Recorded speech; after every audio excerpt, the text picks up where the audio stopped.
Triambakam yajamahe Sugandhim pushtivardhanam Urvarukamiva bandhanam Mrityurmukshyamamritat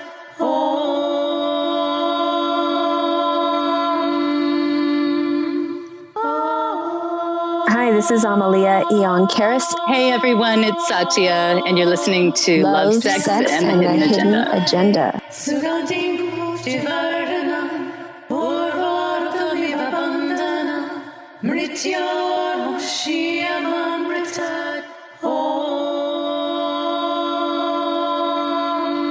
Hey everyone, welcome back. It's Satya and Amelia here. Hello. Hello. Okay, so I just want to jump right in because I'm really excited about this. On our last, the end of our last episode, we were talking about this parasitic organism, and just, I was posing the question, when there's a Kundalini awakening and all this Kundalini energy floating around, and this organism is easily attracted to that, and if somebody's not perfectly grounded and whatnot, things could happen, things could go awry. And in thinking about this, I was just curious, how far back do you, like, how long do you think this parasite, I guess I'll just call it that, has been around? Like, what do you think the origins of this how it got here is? Yeah, because I'm thinking, like, what would a world be with if we could have this amazing Kundalini, blissful, erotic, loving, innocent, everything, without it having been twisted by this thing. Yeah. Okay. So let's take a deep breath, because it was hard to get out. Oh, yeah. And whoever's listening and didn't hear the first few episodes of what we're talking about and what the parasite is, you're going to have to listen to the first few episodes. But so, okay, I don't know the answer to your question, but I'm going to tell you what I've experienced and what I suspect, and sort of where it's led me. And I just want to say that, we're talking about the astral realm, where everything is slippery. There's a lot of illusions there. But I've been tracking this parasitic entity since that moment that I saw it in 2003. So it's quite a number of years now. And I keep seeing it. It just keeps showing up everywhere. And I've been trying to pull back and back and back and see, like, where did it start and how did it get here? And I'm not a historian. I'm a seer. So I see things that aren't in linear time. So if I were to put a linear timeline to it, I would say it was thousands of years ago, probably when the Christian church was formed.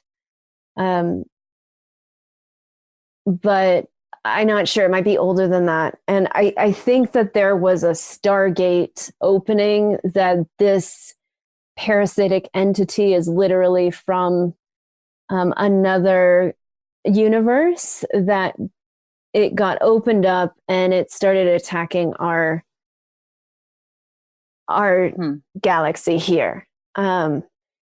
And I say that because I've seen waves of it come in and get stronger. So there's been a number of waves where it's increased and shifted form. So like most parasites we know about, like in our body, they can be resilient and they can duplicate or replicate themselves. And what I've been noticing, especially like, I think it was last year. No, it was 2 years ago, November, I think, when Trump got elected, wasn't it? 2 years ago now? I think during that. 2 years. Yeah. Was it a year or two? I think it was 2 years ago. Yeah. during that time, I saw a new wave, like a darker wave, a more intense, aggressive wave of parasites come through. And I suspect they're coming through these portals that are being generated by the CERN, what's it called? The particle accelerators that started in Geneva, you know, and they're all around the world now. Have you heard about those? Yeah. Experiments? They're opening wormholes and gateways, and I'm seeing really dark things come through them. And this can sound crazy for someone who's just doesn't know me, but I feel that I'm here to help clear and eradicate this parasite, not just me, but me and a lot of people who can see them and are here to send them back to where they came and close that gate. Because they're, I don't know, infiltrating us, and they're getting into our, they're being pushed through our microwaves and EMF exposure, and through the TV, through the internet, through porn. They're literally like encoded into mind control programs so once they get attached and once they lock into your thought forms, then they just sort of run havoc. And it's really disturbing to watch, because I see people who don't know how to protect themselves or don't know how to kind of keep us discernment. Like they're just very susceptible to all of this programming that they just invite them in. And sometimes I watch it right in front of my face. Like I see someone either watching a movie or a show or interacting with a crowd, and then they just like take in these parasites that are kind of hanging out in our astral realm, which our astral realm is right on top of our physical realm.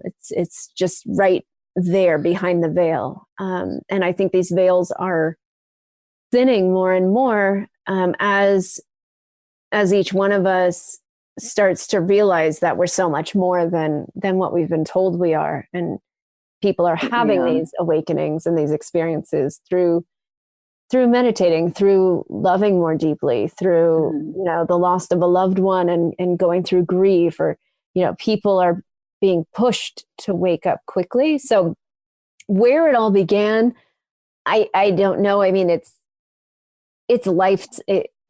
not lifetimes, but can I just jump in? I was thinking that I mean, this sounds it sounds so far out, you know, and it must be very hard to understand for somebody who hasn't heard this kind of language before. And I think for a second, like, I just couldn't grasp this, you know, in a way before. But I have had a couple of experiences where I've seen a couple of things, and now I realize, like, not nearly the level that you're talking about, but I can, you know, I know that it exists, because I mean, even just, you know, I mean, religions since the beginning of religions have, you know, thought of demons or entities or, you know, dark forces, light forces. I mean, movies, and I mean, it's there. People just don't, you know, pay attention, or they're not attuned to seeing that for the most part. I think you're right, though. I think the veil is thinning, and I think people are seeing more and more of that kind of thing. But speaking of, I just was thinking about how you wrote this book called Synchronicity, and, you know, for anyone who's listening, like, that's another topic. But just on the fact of synchronicity, just, I mean, you were talking about in the last episode the movie, oh gosh, what was that movie? Oh, A Wrinkle in Time. Yeah. And I had seen something like that. I didn't know that's what it was. Yeah, I was just going to say, you told me that thing you saw at the church, right? Well, okay, there was that, but that's not even what I'm talking about. But if you want to talk about that, we can. But no, okay. Tell me. I woke up in the middle of the night, which I don't really do. So I must have woken up because my soul or myself must have known that I needed to wake up for some reason. And I opened my eyes and I saw this smoke, this dark, smoky something. As soon as I saw it, it retreated. Mm-hmm.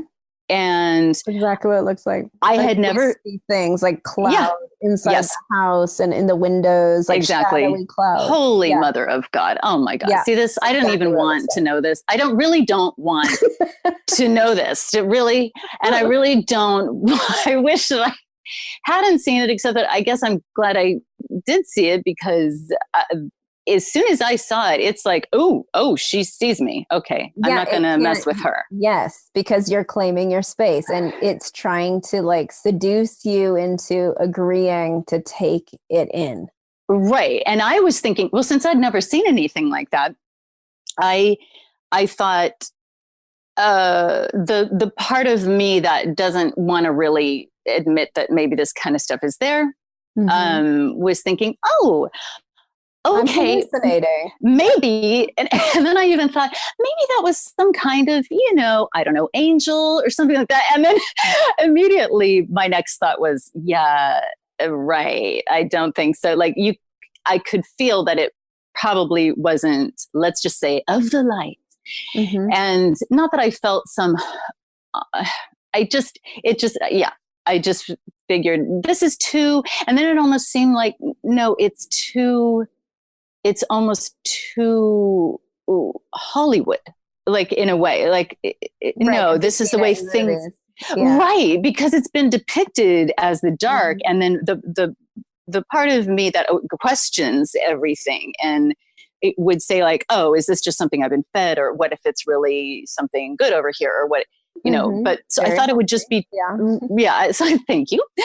I thought it would just be too simple or too, I don't know. Anyway, but it dissipated. And then this, you just saw it come in and then it went right out.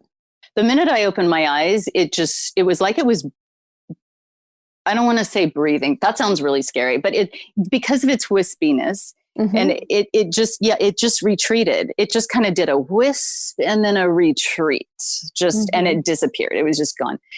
And so in thinking about The Wrinkle in Time, that's the only other place too. I mean, besides probably some horror movie that I saw when I was little or something. I don't know. But so besides the movies, because I think the movies just give us like a common,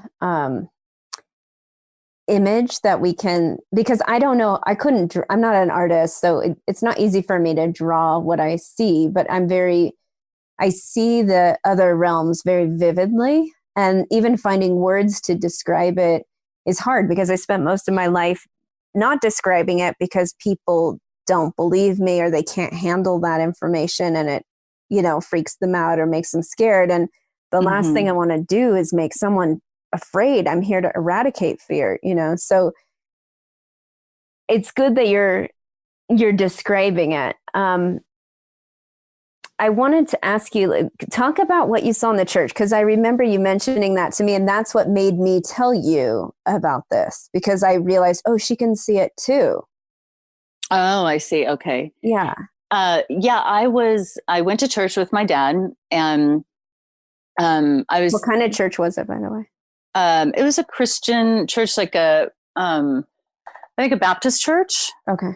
Can't remember the name of it, but yeah. And so I was, a bunch of people were getting baptized and there were songs, and some people playing music up on the stage and people were singing. And of course, that's my favorite part of church is the singing. Mm-hmm. And I always kind of get into it and I get into the feeling and the groove. And I kind of have these like I guess, good feelings, or it feels like some kind of release, or I hadn't been to church with him in a while. And it was just nice to be with my parents and just kind of have that experience. And I think a lot of people who have been to Christian church, like, understand that feeling. There's just this feeling that you get, and I kind of feel swept away. I kind of feel tearful. I feel you're feeling like release. the energy, the beautiful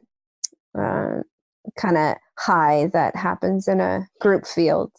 Yeah. And it's beautiful. It also felt it in a way felt like it could have been heavy at times too. I think maybe because I don't know if people were releasing certain feelings, or maybe feeling bad about something, or asking for forgiveness. I don't know what's, I'm thinking of the possibilities going on in people, but yeah, it's a combination of a lot of things, but it's very emotional.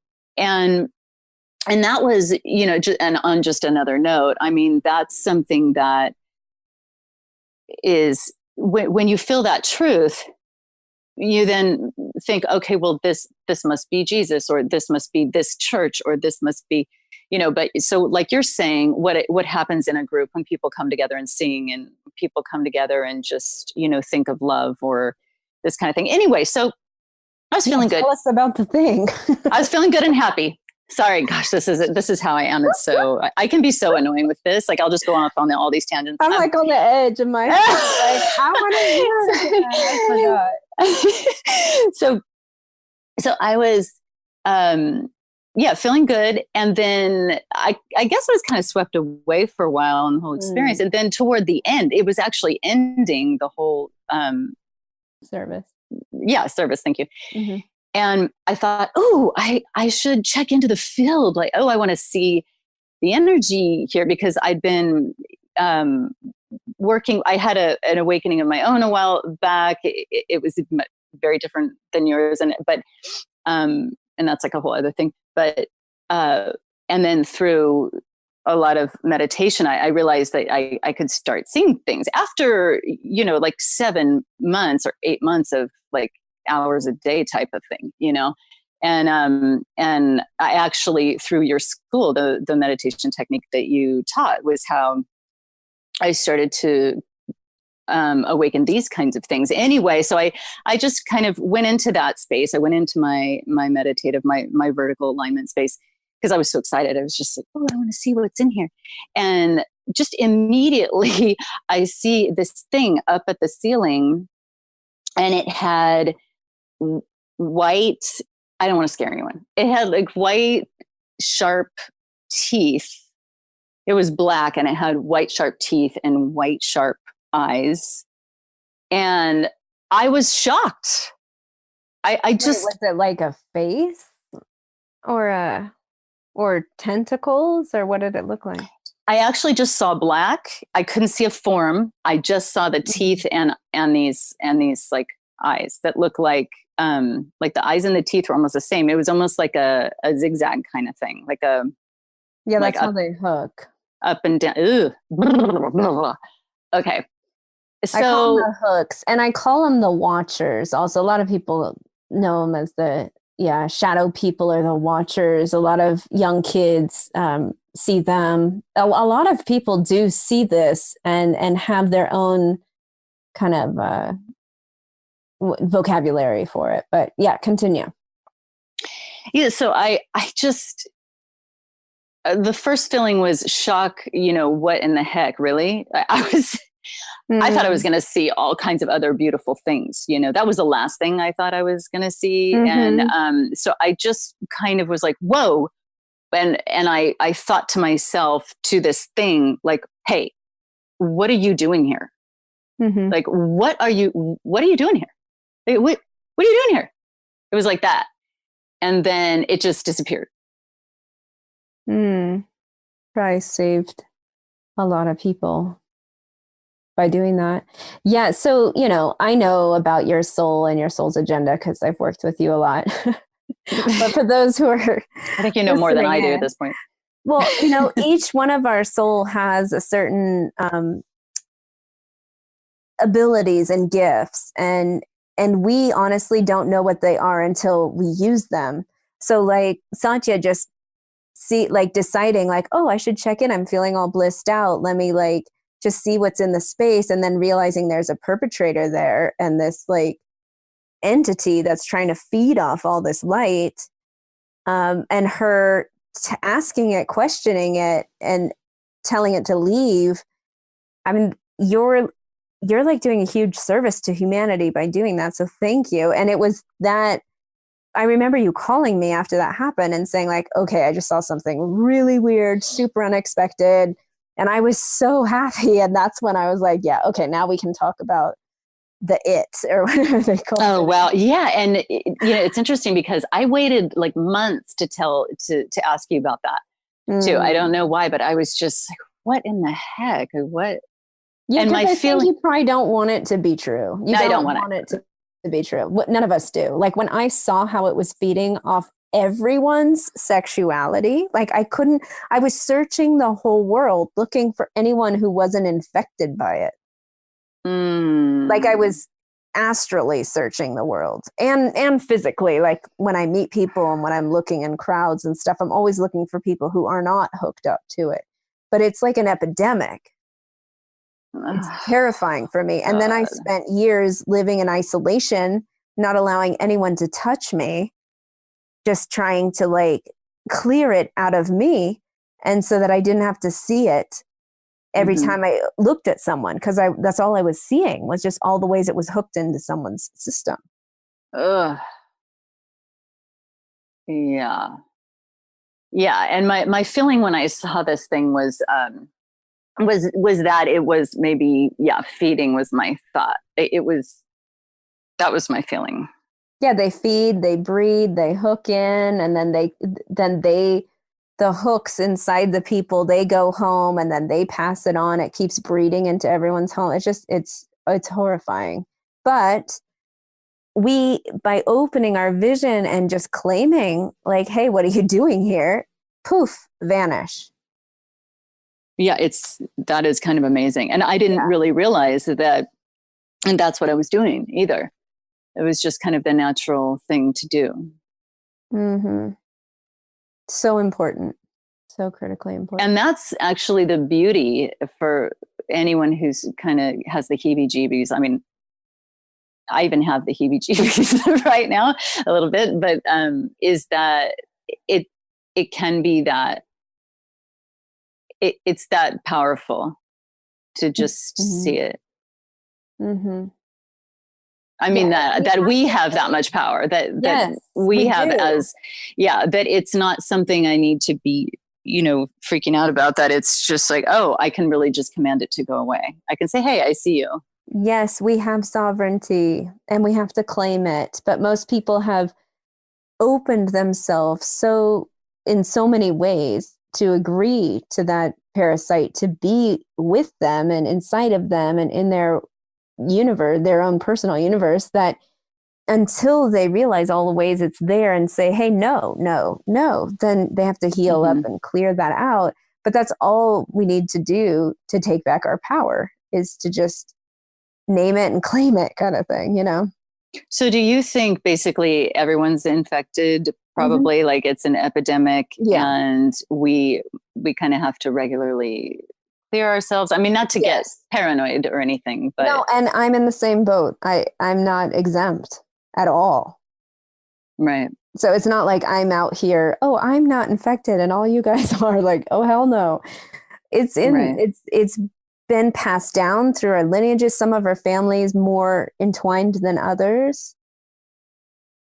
And it's important that we go back and we like really cleanse and clear and look and see and keep doing the shadow work on ourselves. Like, where are things hiding inside me? Where is this behavior going unnoticed? What is this me or not me? Oh, that's not me. That's a thought form. Oh, that's not me. That was something I picked up when I went into that house. Oh, that's not me. That's from my ex-lover. Like, just strip it out and send everything back, and reform ourselves. I call it more like self-governance, right? Like we have to take back control over our own inner energetic system. And then we really know when it shows up, because it's like, hey, foreign object, like, what are you doing over here? Get away from me. So you will wake up like you did in the middle of the night. You're like, hey, hold up, what's going on? No, you don't have any right to come in here while I'm sleeping. Exactly. Yeah. Or here you're in the church having another relaxed, surrendering experience. Hey, what are you doing here? Get out of here. You know? Yeah. And I think it's a beautiful thing, what you're saying about, that it can affect you too. And just, because I mean, people, I think if I were listening to this, I would be thinking like, but it's really just kind of like, okay, you take a shower every day. We drink a little water every day. I mean, and there's a spectrum of things people do each day. Some people take vitamins, some people, and so it's kind of like that. Mm-hmm. It's kind of like, okay, yeah, it's just hygiene. Exactly. It's just hygiene. It's like, okay, this can get a little muffled up here, and so it's nothing to get paranoid about, or to get, but also it's nothing to ignore. But just the never-ending search for truth is the bottom line, and I think that's what you're saying, and that's what we're talking about, and this is the truest truth.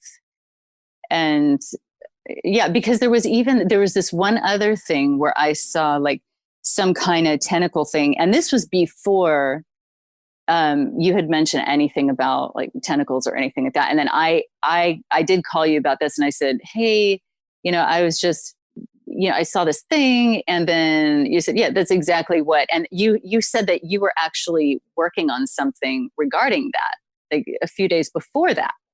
And I didn't even pulling it out. Yeah. I didn't even know that, because we weren't. Yeah, and I could see above my head like these things coming out, and like loosening up. It was yeah. And then I got messages, and I see we haven't even talked about this, so I didn't really even know that what you're saying right now. But I do know that I just kind of saw that, a glimpse of that, and so there might have been a time where I had a feeling, or I saw something, or then I thought, where I would convince myself, oh, I didn't see that. And then I would forget I even saw it or something, and I think that's why it's so important for people to be awake and to honor their intuition to the best of their ability. I think and having somebody like back it up, or having, like having synchronicities like that for me is huge, because I used to doubt myself a lot, or second guess the things that I knew. Mm-hmm. So anyway, sorry, I interrupted you. No, well, I just wanted to confirm and just say, yeah, the more that we know about these things existing, and then it can confirm things maybe that you've seen in the past, or dreams you've had, or energy you've felt, to just honor that. And if you find yourself feeling these entities, energies, parasites coming near you, shadow people, watchers, whatever, it's really important that you know how to claim your space. And I'm so proud of you, Satya, for being like, hey, what are you doing here? You don't belong here. You need to leave. Or I see you, and that's not cool. But even a declaration like, I take dominion over my life. I take dominion over my space. I am in control here. Like, you have no right to be in my space. We have to do that, because unconsciously we say yes, and that's how the hooks come in. But I think we're at time, my friend. That was already? Yes, aren't we? Yeah, we probably are. But what you just said about consenting to, I want to talk about that. I want to talk about that next time. Yeah, we'll talk about consent in our next show. Thank you for listening and being with us on Love, Sex, and the Hidden Agenda. And stay tuned for the next episode. Bye.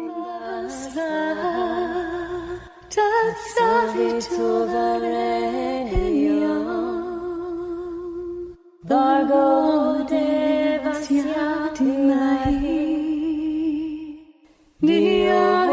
Thanks for hanging out with us. If you'd like to contact us and stay in touch with us, you can find us at lovesexagenda.com. That's lovesexagenda.com. You can also find us on Facebook and Instagram, Love, Sex, and the Hidden Agenda. Bhargo devasya dhimahi, Dhiyo yo na prachodayate.